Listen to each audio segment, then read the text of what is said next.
Imagine-toi debout au départ d'une longue course, chaque pas pesant, le souffle court, mais avec une présence invisible à tes côtés. Une force divine qui t'encourage à ne jamais abandonner, peu importe les obstacles qui te ralentissent. C'est exactement ce que représente chaque nouveau matin. Un cadeau précieux, une grâce renouvelée, une chance inédite de vivre dans la lumière de la bonté de Dieu. Commencer ta journée avec un cœur reconnaissant, c'est embrasser cette réalité profonde que malgré les luttes, les blessures ou les incertitudes, ses miséricordes se renouvellent sans cesse, te donnant ce souffle vital que rien ne peut gâcher. À l'image de Barzillai, cet homme âgé qui, au lieu de retenir ses bénédictions, choisit de partager avec générosité. Ou comme ce blessé guérit miraculeusement un jour ordinaire, la gratitude active en toi un changement puissant. Elle transforme ta vision. Elle ouvre les yeux sur les promesses encore invisibles mais bien réelles. Elle guérit les blessures anciennes et prépare ton âme à recevoir davantage. La gratitude cesse d'être un simple réflexe. Elle devient un art de vivre. Une force qui irrigue ta paix intérieure, renforce ton témoignage et crée autour de toi une atmosphère empreinte de la présence de Dieu. En cultivant ce cœur ouvert chaque matin, tu t'ouvres à la guérison, au pardon et à la renaissance, participant ainsi à une course de la vie qui, bien que rude, est toujours éclairée par un amour infini. Je t'invite à faire de cette prière bénie ton rituel quotidien, à t'abonner pour nourrir cette foi vivante et à partager avec d'autres la puissance incroyable de la reconnaissance. Ensemble, avançons, portés par ce souffle divin qui transforme chaque jour en une victoire à célébrer. Si cette invitation à un nouveau départ résonne en vous, prenez un instant pour aimer cette vidéo et la partager avec ceux qui cherchent aussi ce souffle divin.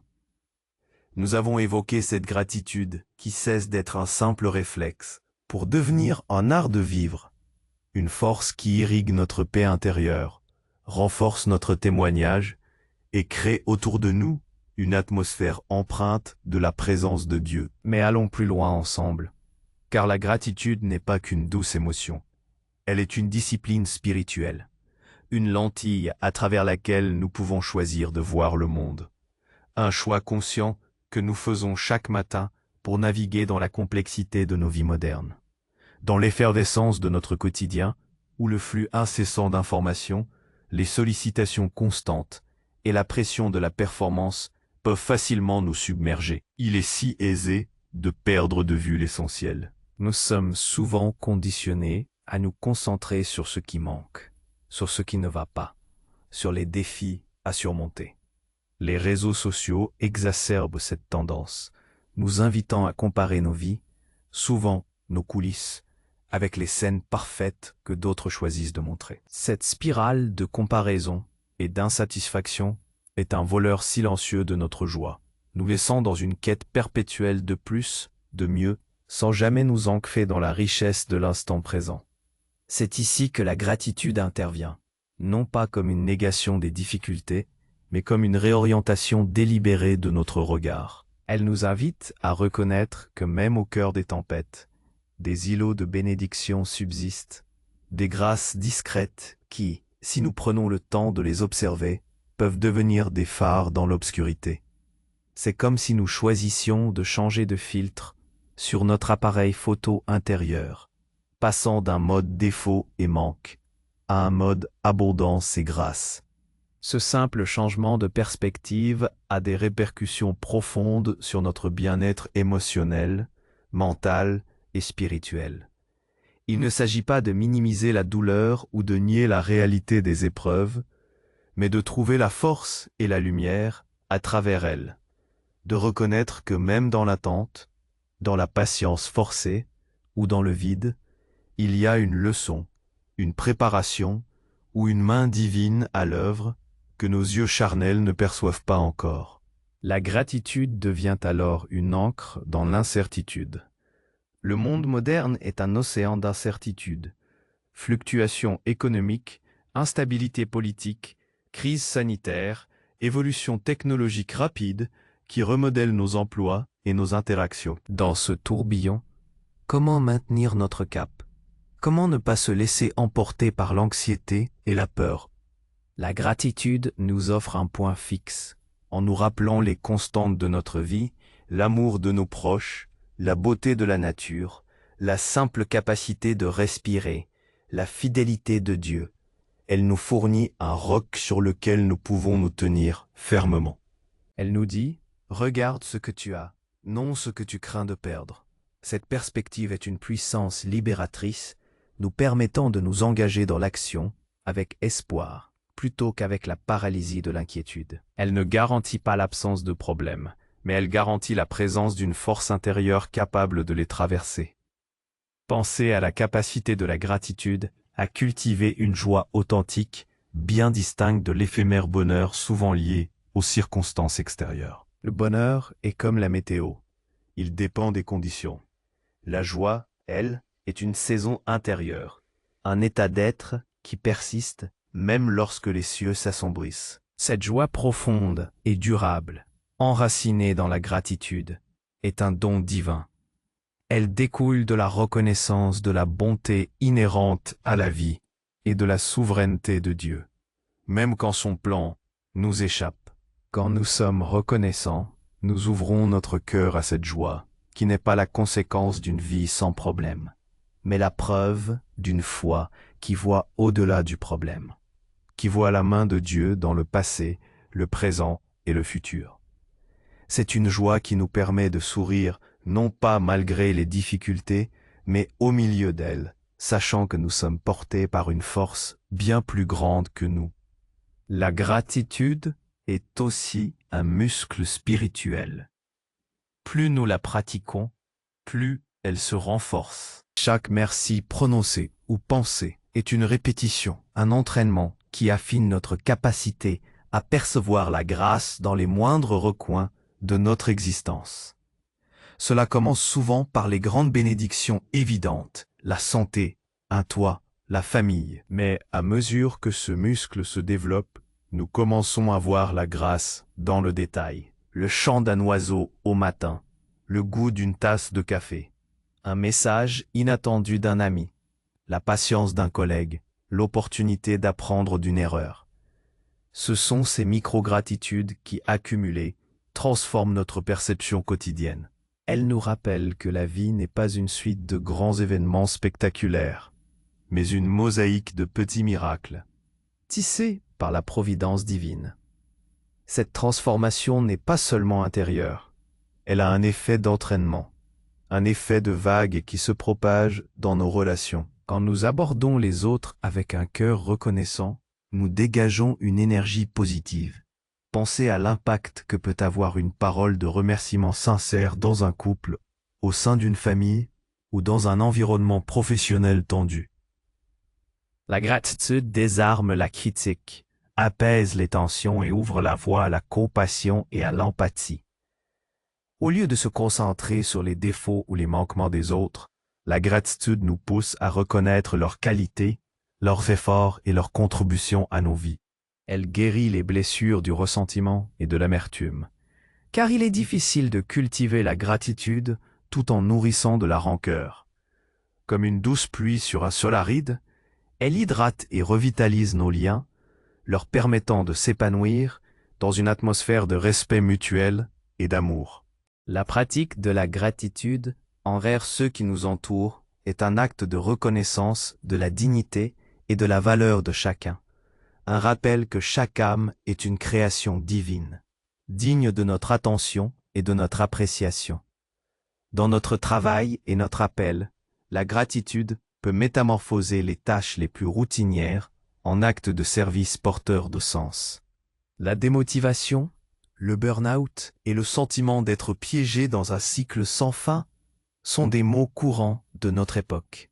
Mais, si nous choisissons de voir notre travail non pas seulement comme un moyen de subsistance, mais comme une opportunité de contribuer, d'utiliser nos talents, de servir, même indirectement, les autres, notre perspective change radicalement. Remercier pour l'opportunité de travailler, pour les compétences que nous avons développées, pour les collègues qui nous entourent, ou même pour les défis qui aiguisent notre intellect et notre résilience. C'est transformer le labeur en vocation. Cela ouvre les vannes de la créativité et de la persévérance, nous aidant à surmonter les obstacles avec une énergie renouvelée, car nous ne travaillons plus seulement pour un salaire, mais pour un objectif plus grand, souvent ancré dans un sens de contribution ou de service qui nous dépasse. La gratitude rend le chemin moins lourd et la destination plus lumineuse. L'exemple de Barzillai, cet homme âgé qui, au lieu de retenir ses bénédictions, choisit de partager avec générosité, illustre parfaitement comment la gratitude mène naturellement à la générosité et au service. Quand notre cœur est rempli de reconnaissance pour ce que nous avons reçu, le désir de donner en retour devient presque irrésistible. Il ne s'agit plus d'une obligation, mais d'un débordement naturel de notre abondance intérieure. Cette générosité peut prendre de multiples formes, du temps, des talents, des ressources matérielles, ou simplement une écoute attentive. Dans un monde souvent égocentrique, où l'individualisme est glorifié, la gratitude nous rappelle notre interconnexion et notre responsabilité envers autrui. Elle nous pousse à étendre la main, à offrir de l'aide, à être une source de bénédiction pour ceux qui nous entourent, reflétant ainsi la nature généreuse de notre Créateur. C'est un témoignage vivant de la bonté de Dieu, manifestée à travers nous. Mais comment cultiver un cœur reconnaissant dans le tourbillon constant de l'ère numérique? La première étape est la pleine conscience, l'observation attentive. Éloignez-vous des écrans, ne serait-ce que pour quelques minutes chaque jour. Observez la beauté d'un lever ou d'un coucher de soleil. Écoutez le chant des oiseaux. Savourez consciemment un repas. Ressentez la texture de l'herbe sous vos pieds. Ces moments de pause consciente sont des invitations à reconnaître les dons simples mais profonds de la vie. Ils nous arrachent à la distraction et nous enracinent dans l'instant présent, là où la gratitude peut vraiment éclore. Ensuite, la pratique du journal de gratitude est un outil puissant. Chaque jour, avant de dormir ou au réveil, prenez un carnet et notez 3 à 5 choses pour lesquelles vous êtes reconnaissant. Elles peuvent être grandes ou petites. Le simple acte d'écrire force votre esprit à rechercher activement le positif, à répertorier les bénédictions. Avec le temps, vous entraînerez votre cerveau à remarquer automatiquement plus de choses pour lesquelles être reconnaissant, transformant ainsi votre perception du monde. C'est un exercice d'ancrage qui vous permet de prendre conscience de l'abondance autour de vous, même dans les jours les plus sombres. Intégrer la gratitude dans la prière est également essentiel. Souvent, nos prières sont axées sur nos demandes et nos besoins. Il est vital d'y inclure un temps de louange et de remerciement. Remerciez Dieu pour sa fidélité passée, pour les bénédictions actuelles et même pour les épreuves qui vous ont fait grandir. Remerciez-le pour sa patience, pour son amour inconditionnel, pour la paix qu'il offre. Cette pratique déplace notre conversation avec Dieu d'une liste de requêtes à une communion plus profonde et plus intime, renforçant notre confiance en sa providence et en sa sagesse. Enfin, utilisez la gratitude comme un contrepoison délibéré à la négativité. Dans un monde où les nouvelles sont souvent anxiogènes et les réseaux sociaux peuvent générer de l'envie, choisissez activement de contrer ces influences par la gratitude. Quand une pensée négative ou une comparaison envieuse surgit, faites consciemment la liste des choses pour lesquelles vous êtes reconnaissant. C'est une forme de guerre spirituelle contre les forces qui cherchent à vous voler votre paix et votre joie. C'est choisir la lumière plutôt que l'ombre, la bénédiction plutôt que la complainte. Et qu'en est-il de la gratitude face à l'adversité? C'est peut-être le test le plus difficile de tous. Comment être reconnaissant quand nous sommes confrontés à une perte, à une maladie, à un échec cuisant ou à une douleur émotionnelle profonde. Ici, la gratitude ne signifie pas remercier pour la douleur elle-même, mais chercher la lumière dans la douleur, la leçon à travers l'épreuve, la force qui en découle. C'est une expression de foi profonde que même dans les vallées les plus sombres, Dieu est présent et qu'il peut transformer le mal en bien, la souffrance en sagesse. C'est remercier pour la résilience que nous développons, pour le soutien inattendu, pour la foi qui est forgée dans le feu. C'est aussi remercier pour les choses que nous avons encore, même si beaucoup nous a été enlevé. La gratitude dans l'adversité est une déclaration puissante que notre espoir ne repose pas sur les circonstances fluctuantes, mais sur la nature immuable de Dieu.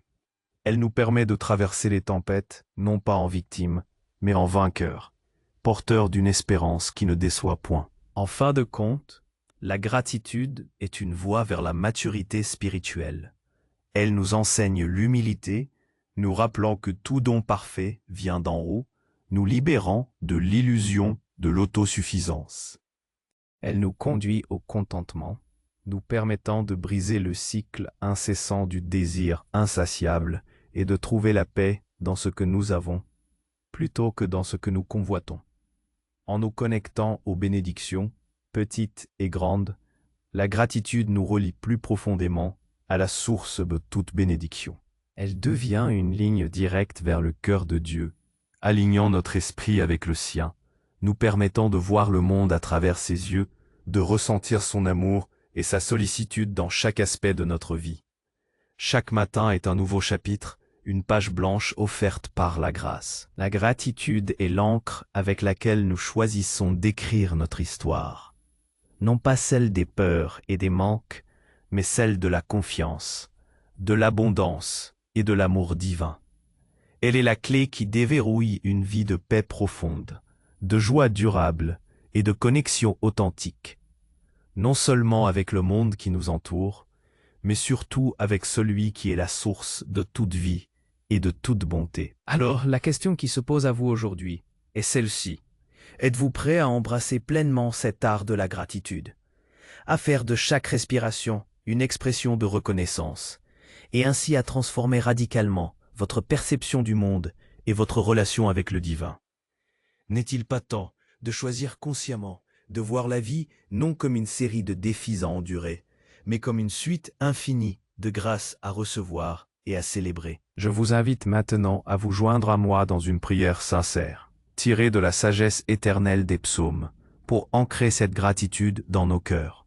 Le psaume 103 en particulier résonne avec la profondeur de la reconnaissance pour la bonté de Dieu. Il commence ainsi. Bénis l'Éternel, ô mon âme, que tout ce qui est en moi bénisse son saint nom. Bénis l'Éternel, ô mon âme, et n'oublie aucun de ses bienfaits. Prions ensemble. Père céleste, en ce moment de calme et de connexion, nous nous présentons devant toi avec des cœurs remplis de gratitude. Nous te remercions pour le don de ce nouveau jour, pour le souffle de vie qui nous anime et pour ta miséricorde qui se renouvelle chaque matin.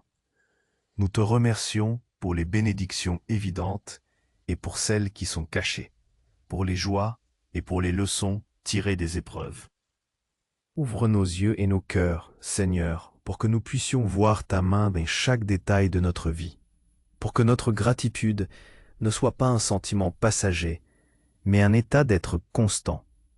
Aide-nous à cultiver un esprit reconnaissant qui transforme notre perspective, renforce notre foi et nous pousse à aimer et à servir les autres. Que notre vie soit un témoignage vivant de ta bonté infinie.